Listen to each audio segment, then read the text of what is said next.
everyone, this is FantasyEsque, and welcome back to the Sims 4 Vampire Amazon Royal Saga with the Salazar Coven. Today we are picking up in the dining hall for the birthday of our fourth princess, Diana Salazar, who is aging up into 18, and we'll be able to get her training started, we'll do a makeover to see how she looks, and also see how her personality has developed from her childhood. But before we get to all of that, let's quickly go through what we saw in the mini-movie, because it was a continuation of the previous episode. Specifically, the scene in the banquet hall with our two new visitors who have come from the demon faction, Matchmaker Kay and Prince Mordred.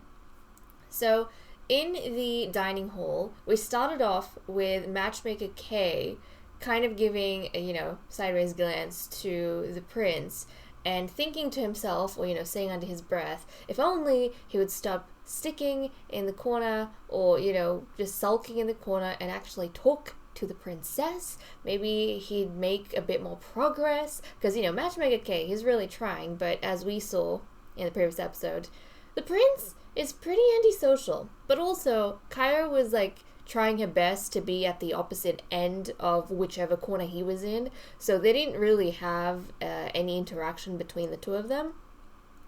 So we were seeing that. And then Kay's attention went to Juno. So the matchmaker, for some reason, feels very intrigued by the second princess, Juno, and now he's got kind of ideas in his head, and he's thinking, might there possibly be a second match here that I might be able to make? So he's already going through a list of princes in his head from back home and trying to see who would be a good match for Juno, because there's some potential. We don't know if it's going to eventuate, but there's some potential, at least from Matchmaker K's side. So, before, when the offer for Kyra was made, it's not as though the Salazars kind of gave a list of all the princesses and gave their profiles and said, hey, pick a princess and find a match for her. No. They were only open, because, of Catalea, they were only open to a match for the heiress Princess Kyra. And they didn't really have any sort of information about her because they hadn't seen her before. Everything was kind of word of mouth, like her beauty and such.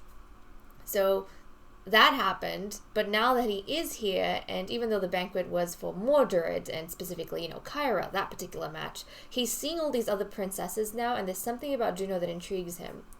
And then we saw a little bit of Mordred there, towards the end of that scene.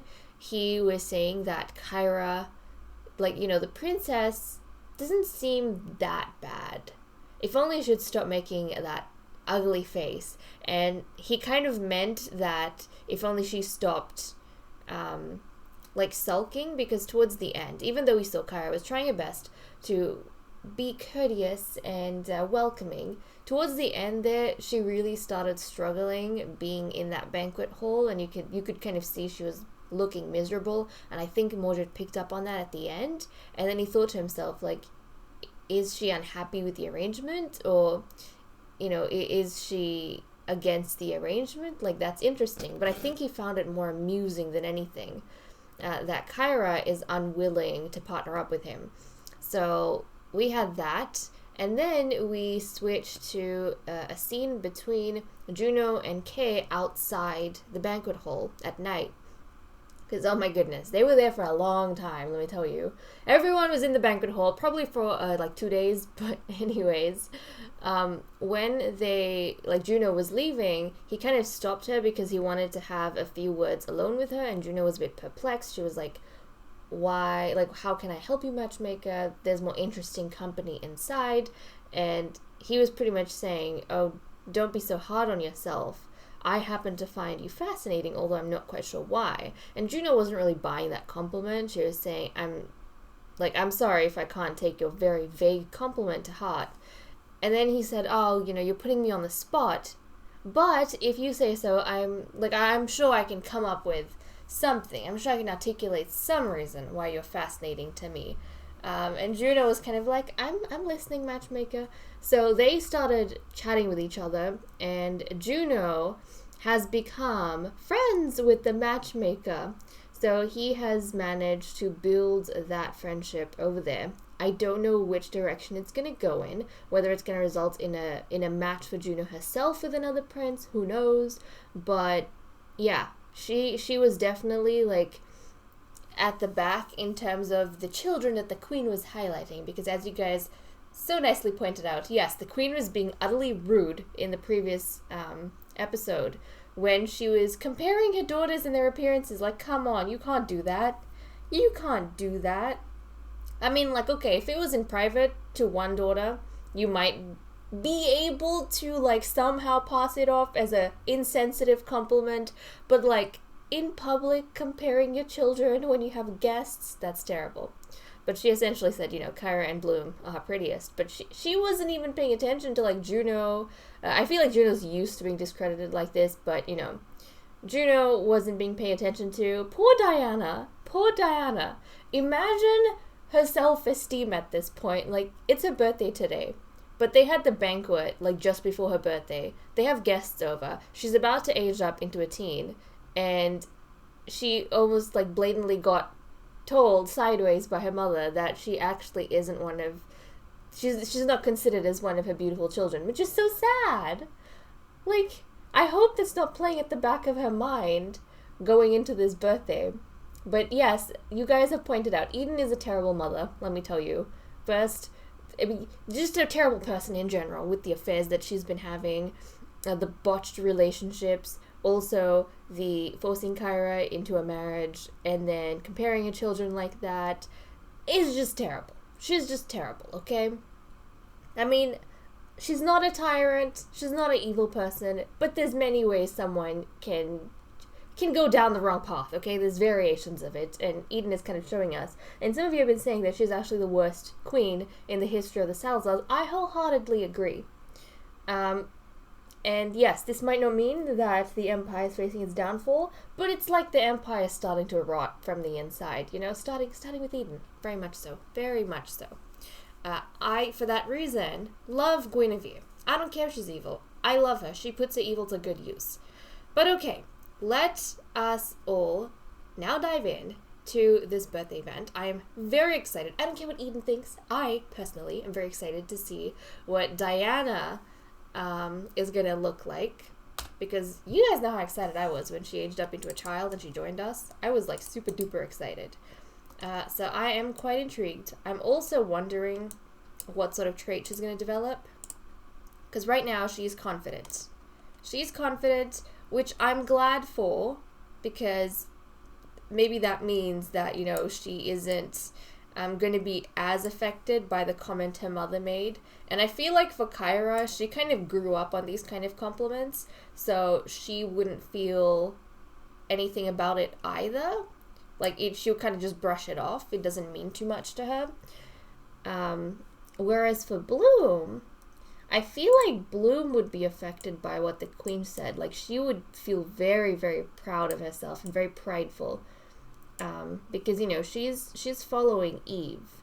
And more or less, as she gets older, maybe she's not realizing it now, but as she gets older, she's going to start noticing this difference between the visitant and the non-visitant children. And I think it's going to mean a lot to her that she was compared to a princess that everyone pretty much adores, and that puts her like in the same league as Kyra.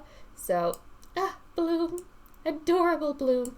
But okay, Diana, let's not waste any time. Let's go ahead and get you to blow out the candles so we can see what you look like, and we can give you your makeover, and then we can see your personality, and we can get you to call over some other people from your companion group, and everyone can interact with each other. Let's go ahead and do that. Okay, here we go, Diana. Here we go. The fourth princess, everyone. The fourth princess is age. Where did she go? Why are you in the back there? Diana, I can't see you, honey. Okay. Well, let's take a look at Diana. So this is Diana over here. She looks kind of interesting. I mean, we'd have to see once she gets her makeover, but I think she looks pretty cute. She actually looks pretty cute, not gonna lie. I think she'll look even better after her makeover. But yeah, she looks nice. Okay, okay. Her eyes actually look quite lovely. Not gonna lie, I like the shape of them. I like the shape of them. Okay, well, let's go ahead to give her a makeover, and then we can dive back in to see her personality and such. And I mean, these ladies, they have whims for each other they want to get done. So we'll definitely start working on some of that. And also, Bloom's been wanting to befriend Nixon for a while, so I definitely want to get a move on with that because I think it'll be cute. Who knows, maybe a romance in the future?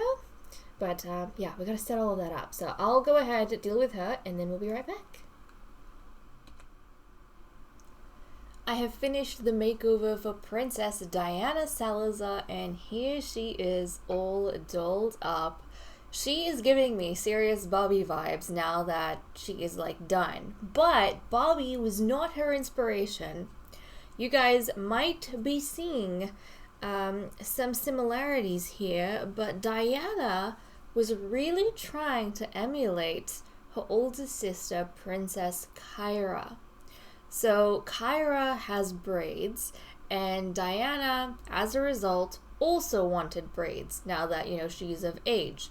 And then I don't know if you guys remember, but when Kyra was 18, she used to wear a pink dress and she used to wear pink throughout her outfits. And obviously Diana wasn't around during that time, but she must have heard the stories.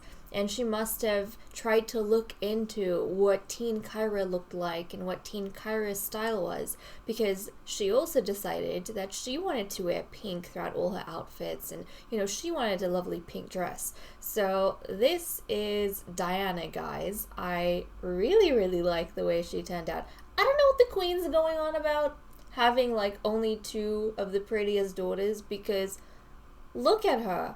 She's actually quite lovely. She's really, really nice.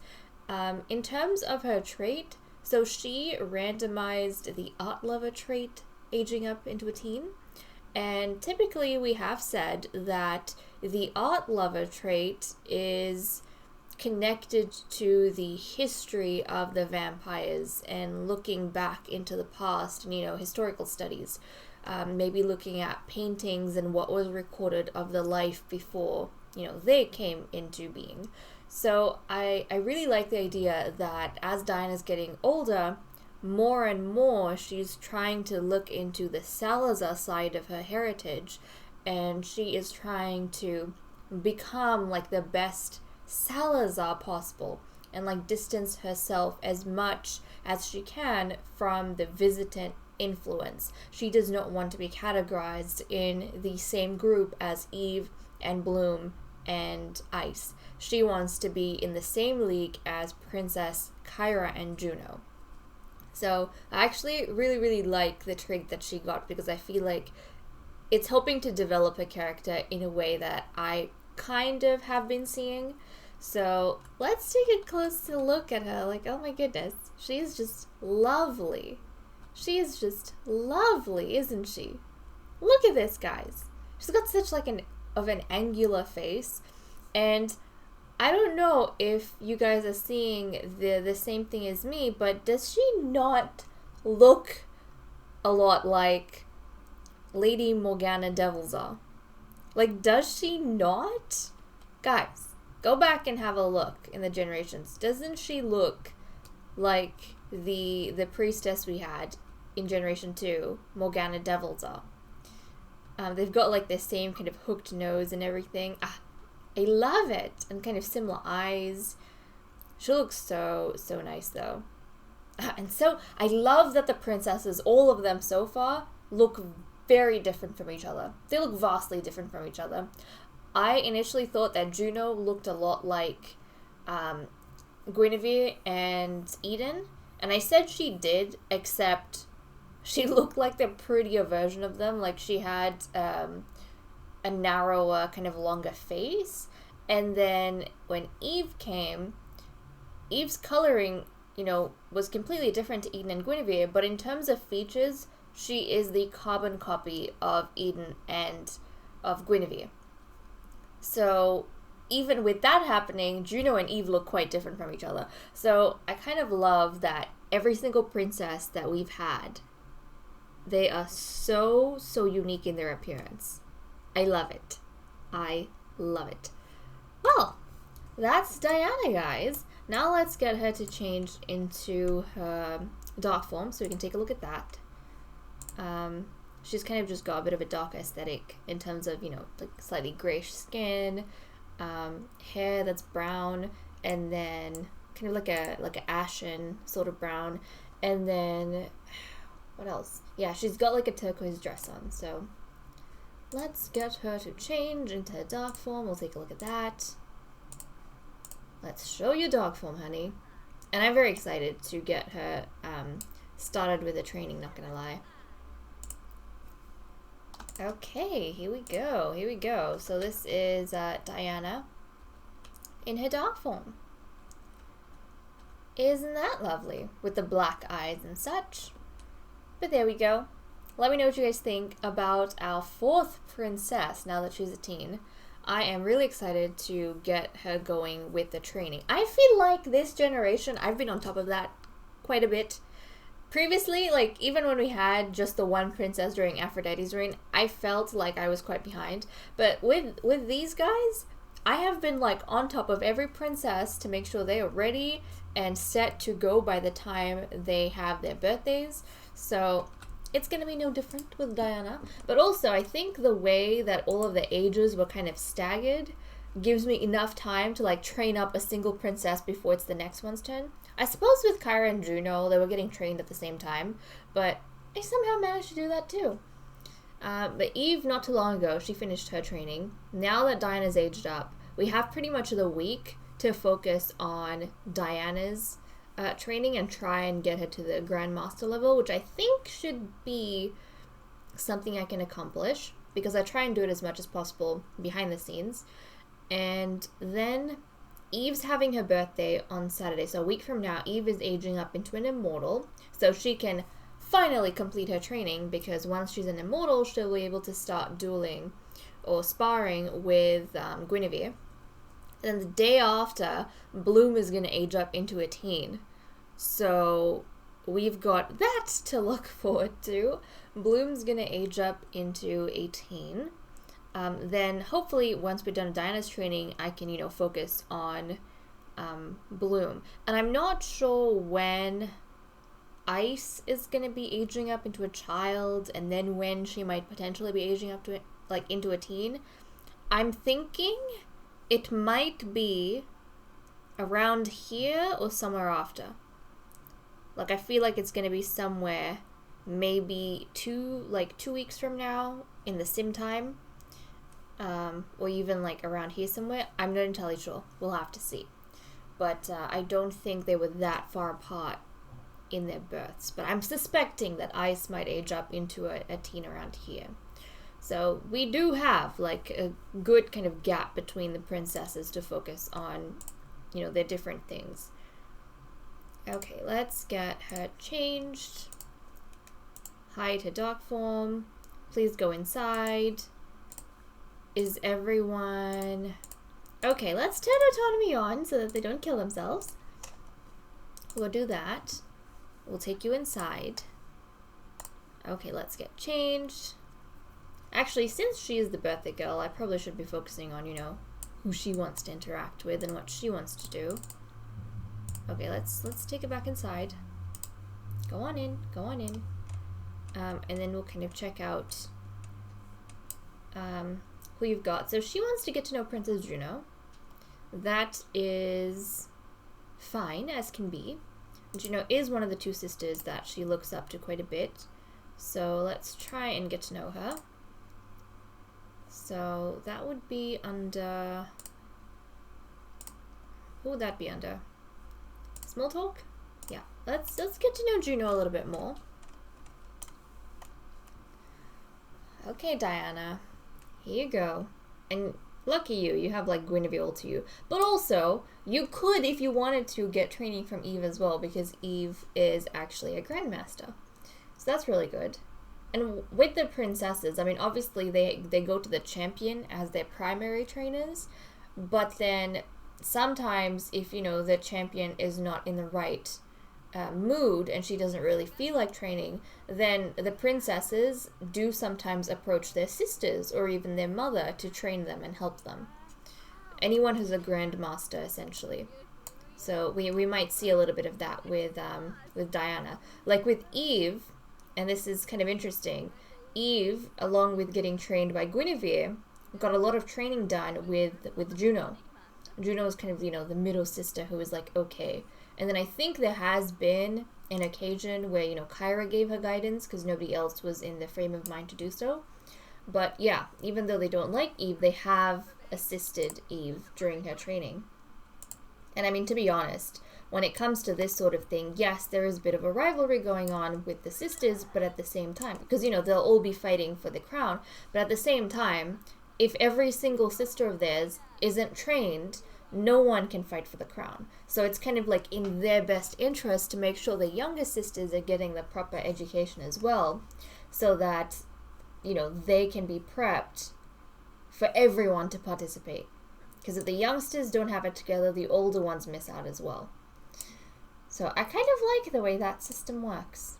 Okay, Diana, you also wanted to become friends with Lady Lucille. Okay, where is Lady Lucille? So Lucille has become a bit of an interesting figure for Diana for whatever reason. Maybe she noticed that Lucille was actually getting very close to Guinevere, and actually Lucille and Guinevere are having a bit of a romantic beginning. So that's kind of exciting. Like they've got enough romance for the— What? Hold on a second. What do you mean? What do you mean she's burning to death? Hold on a second. Because of overheating. I was like, she's not a vampire. Yeah. Go. Okay. I'm going to reset you. I don't know why you're sitting out here. Oh, thank goodness. Okay, she's inside. Hopefully that helps. Hopefully that helps. Delphi? Delphi? It's really hot. But they are indoors. Maybe I have to get her to change into, like, hot weather outfit. Which is, like, the same as the everyday. But, maybe I have to get her to change. Because I don't want Delphi to die. I was freaking out for a second. I was like, wait a second, what? Okay, hopefully that helps and you're not overheating. You know what? I think it was hot and she was wearing the, like, party outfit and she was sitting in front of a flippin' fireplace. Okay, you know what? Let's, can we tone down the fire? Guys, can we tone down the fire? Thank you very much. Let's put out the fire because it seems as though it ain't the right day for it. So we'll go do that. I'm actually gonna send a few people to, like, put out the fires, the various fires we have all over the place. Okay, Eve, come here. Let's put out the fire. I know you're chatting with your beautiful sister who just aged up, probably giving her some words of advice about her visitant heritage, but I don't think Diana's gonna want to hear it too much. Not at all. I think, especially like right now, as she's aged up, it's very obvious in the way she's chosen to style herself that she's trying to become like Kyra. And then by extension Juno. I think they probably are going to be, telling her that she looks a lot like their grandmother. Grandmother? Yeah. Aphrodite? Yeah. So people would be telling her that, she looks a lot like Aphrodite because Aphrodite was fair-skinned and Aphrodite was born with that light blonde hair, that platinum blonde hair. So I think she's going to be getting a lot of people telling her that. And then there'll be people telling her from, Edenside to not forget her visitant heritage because she is that, like with the eyes and such. But then Diana's going to kind of discount that because Kyra also has yellow eyes and Juno also has yellow eyes and they don't have like a drop of visitant in them. So I think she's going to prefer the tales of her grandmother a lot more, and the fact that she looks a lot like her grandmother. I think she's gonna like that quite a bit. It's okay. You guys putting out fires. You guys putting out fires. Good, good. Where else do we have? I mean, I suppose we got the one out here, but I don't really want them. Okay, hold on. Juno? Actually, Eve, go run the errands. Look, she keeps trying to talk to, Diana. She keeps trying to talk to Diana, and I feel like that is definitely because she feels like this is a good time to make sure Diana's in touch with her roots, but, like, Diana's not having it. Okay, we need to put out, like, all of the flippin' fires that we have everywhere. Like, all the fireplaces must be put out, because if anyone starts hanging around these fireplaces, people are going to start roasting and then killing themselves, and we don't exactly want that, do we? Nope, nope, nope. Okay, there's a lot of flippin' fireplaces, I have to say. We have a ton. Like, they're everywhere. Look at how much work I'm having to do for Eve, telling her to, like, put out all these fires. My goodness. And it seems as though her queue is full. So now we're gonna get Juno to do some work. Juno, help out. Put out the fires we have everywhere. Thank you very much. Put that out. Put this out. Put this out as well. Where else do we have? Oh, geez. Here as well. My goodness. Yeah, we have fireplaces everywhere. Okay, so those two are going to work in tandem. They're going to try and put out all the fires we have, so that nobody accidentally starts roasting next to them. Excellent. They're going to sacrifice some of the time for that. And then we're going to get Diana to track down Lucille. But I was saying, this was a huge sidetrack, but I was saying that maybe Diana's, noticed that Lucille and Guinevere are getting close, and Guinevere is supposed to be her mentor now, and so it might be a good idea to also befriend Lucille, and that'll make things a lot easier, especially if they're spending time together and she's going to be spending a lot of time with them. So it's probably why she wants to befriend Lucille, and I am all for it. So let's come up here and let's start chatting with her. Let's start chatting with her and see what Lucille's all about. I feel like Lucille hasn't shown any craziness of late. I know when she joined, based on her traits and, her personality, we were kind of expecting maybe a bang. And I feel like she kind of held on for a while. And then the banquet was when she kind of let loose with a romance that developed between her and Guinevere. But before that point, nothing much really. Nothing much. Okay, but I'll get these two to continue talking. And actually, also, I do want to invite over the other youngsters. So we'll invite these guys, and we'll get Eve to invite over, Estelle and Reed especially. We want to take a look at them for sure. And then I'll continue getting you to chat with Lucille. Let's discuss some interests with her. Check in on Lady Lucille, see how she's going. And I think Diana's going to be her second friend, if I'm not mistaken. Guinevere was her first. Maybe give her a hug. I don't know if you guys are close enough for that, but yeah, let's give her a hug. But I do feel like Lucille, if, a youngster was the one who initiated a friendship and tried to get close to her, they were someone who not was reporting to Lucille, but allowed Lucille to be an active part of their progress growing up. I think Lucille would like that a lot. She kind of is a bit of a, like putting her nose in your business type of person for the youngsters, I imagine. But maybe some of the youngsters find that a bit of a turn-off. But if someone voluntarily does that, she finds that kind of behavior approving. So yeah, we'll see what happens with these guys. But I think this might be a really cute trio we have going on with Diana, Lucille, and Guinevere. Okay, make a pun. Have a deep conversation. Let me just pop this up so that I can keep track of what's happening. Because sometimes you really can't tell. Let's talk about art / the history of the vampires. Fertility. I'm scared to talk about fertility in case it gives someone something. I'm scared. I don't want anyone to get, like, extra fertile. Thank you very much. Tell her an engaging story. We'll go ahead and tell her a dramatic story, of course. I feel like Lucille would very much appreciate some drama. Express admiration. Tell an outrageous story. We'll go ahead and let's see. You know what? Ask about woohoo. Why the flip not? Do it. Do it. And then let's see what else. Recall mortal life. You know what? I just realized this, but I feel like with vampires, when they recall mortal life, at least in my playthrough, they're talking about their childhood. They're recalling their childhood because, like, when were they mortal? In childhood. Complain about everything. Why not? Why not? Let's just make a bit of a... Yeah, just be a teen. Just be a flippin' teen.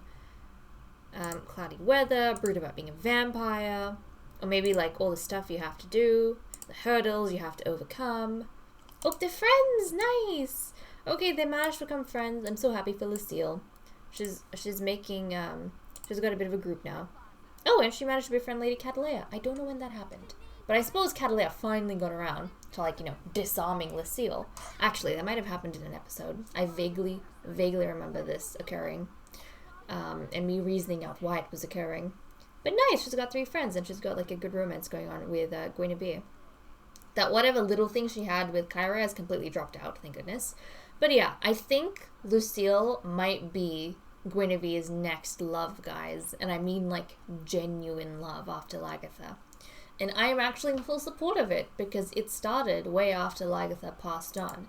When Lagertha was around, Guinevere was entirely faithful to her.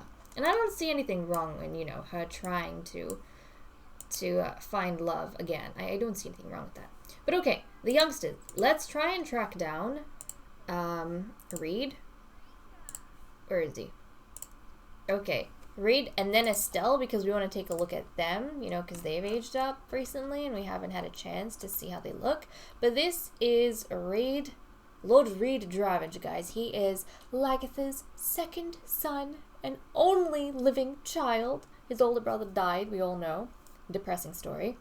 But look at how cute he looks. He has the... Obviously, we know, like, his genetics with the fair skin. He's got Lagertha's freckles. He's got the green eyes. Oh, geez, that Lagertha had as well. And then he has the golden yellow hair. But I don't know if you guys are seeing this. His face reminds me very much, like, his face shape reminds me very much of Lagertha. Obviously, we'll have to wait until he's a bit older to see how much like Lagertha he looks. But I feel like his older brother, was it Ari? I think it was Ari. Ari looked a lot like his father, Jamie. Whereas I think this one here looks a lot like Lagertha. Especially when you consider that his father was, I think his father was Ray. I think his father. Who were the 3 brothers? Hold on a second. Actually, we can check. We can check. Because they're all related. Okay, hold on. Let me go back in the family tree. We have Ray. Actually, his brother may have been Dylan. Yes. I mean, not brother. Father. His father is Dylan, not Ray. Ray doesn't have children. But yeah, he looks a lot like his mother, actually. More so than he does like his father. So that's kind of interesting. We might have a male version of Lagertha with us in the next generation. How exciting. And then I wanted to take a look at Estelle. Because Estelle is quite a looker. Okay, she's up here. Right. Here we go. Let's dive on in and see how Estelle looks. This, guys, is Estelle.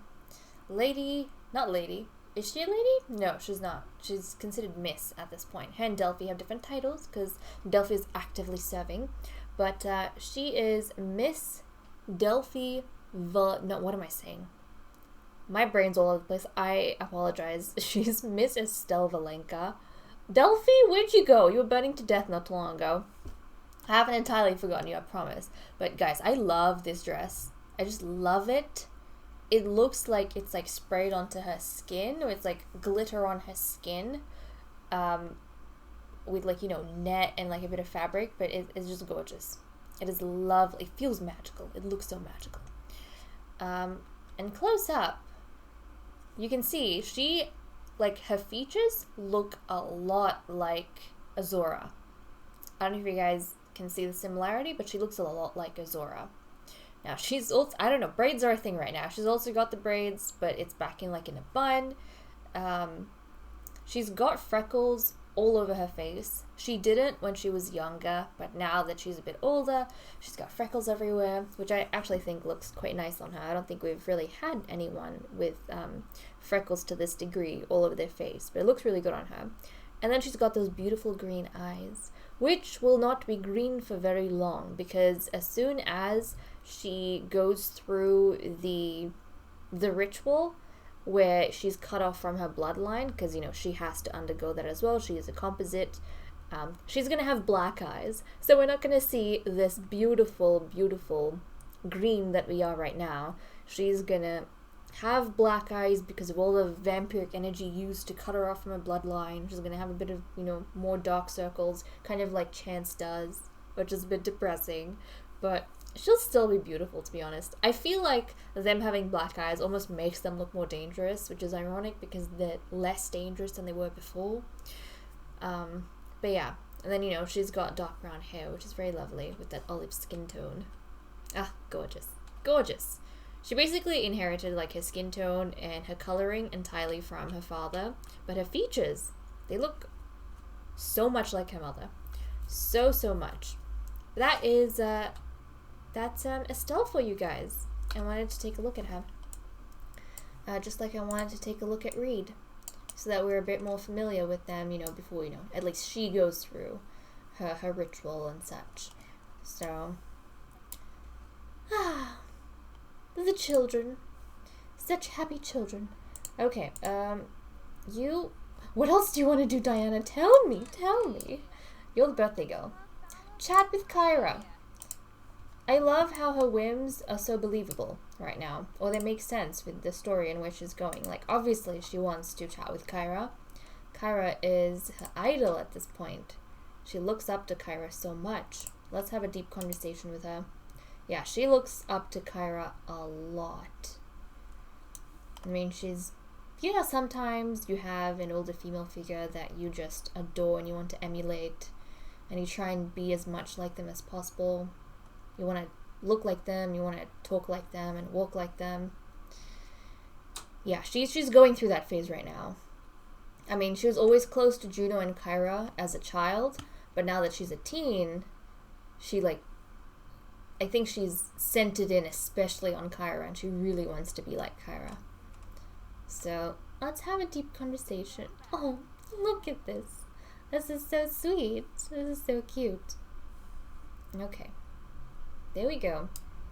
But look at their features. They look so different from each other. She's quite beautiful, though, I will say. She looks beautiful in her own way. Very enchanting. I feel like Kyra has this fairy-like appearance to her, whereas Diana is more like a enchanting kind of sorceress, you know? Do you guys feel the same? It's kind of what I feel when I'm looking at the two of them. It's kind of what I feel. And then Juno just looks Celtic. I don't know what Eve gives me the vibe of. Maybe like a night elf type thing going on. She's got like a night elf thing going on. Okay. Well, there we go. She's quite happy that she managed to talk to Princess Kyra, and in all honesty, I am happy for her. In terms of what we have coming up on the calendar, so we do actually have the council reappointment next episode, and I think that'll be intriguing because currently we only have one council member serving, and that is Guinevere, because The other council member was, if I'm not mistaken, Lagatha, and Lagatha died during that whole segment we had with them trying to capture Azura. So ever since then, nobody kind of replaced her. We've been functioning with just the one council member. So I think this will be a really good time to see who, the next 2 council members are going to be. I think that's going to be quite fascinating. Because we do have, we've got 2 immortal princesses. We've got Lucille who's joined. We've got, Lexi who's joined. So, there are some new faces, which means that we could have... Now, if I'm forgetting that we have actually another council member, I apologize, please correct me. But from what I remember, we only have 1. So it'll be interesting to see who the queen is going to pick, because right now as well, at least, in Eden's reign at this point, even the princesses can serve as council members as long as they're immortals. So any of the immortals, whether they're from the same generation as the queen or a generation lower, they can actually serve on the council. So wouldn't it be great training, but also a great indicator of whether or not you're fit to be the next queen? If you get chosen to be in the queen's council, how cool would that be? That would kind of prove to everyone, wouldn't it, that you are a strong contender for the throne, because you're being given some responsibility, you're sharing some responsibility with the queen already. So I'm kind of excited to see what direction that's going to go in. And then not long after that, we have the Royal Tournament, but that might be the episode after, we'll have to see. But okay guys, with that said and done, I'm going to leave off here. Thank you so much for watching. I hope you all enjoyed, and I will see you all next time. Bye bye.